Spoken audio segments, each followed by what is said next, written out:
In this video, I'm going to share to you on how you can turn on the touchpad on Windows 11.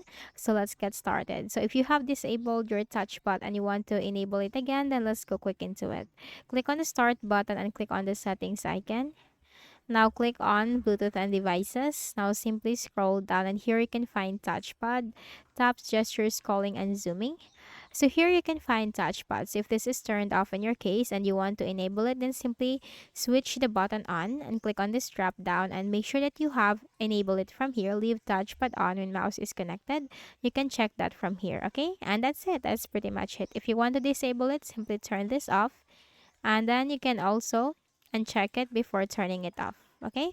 But if you want to enable it, then simply switch the button on and check it from here, okay? So I hope this video helped you. Kindly please do not forget to hit the like button and subscribe to this YouTube channel for more tutorials like this. Thank you for watching.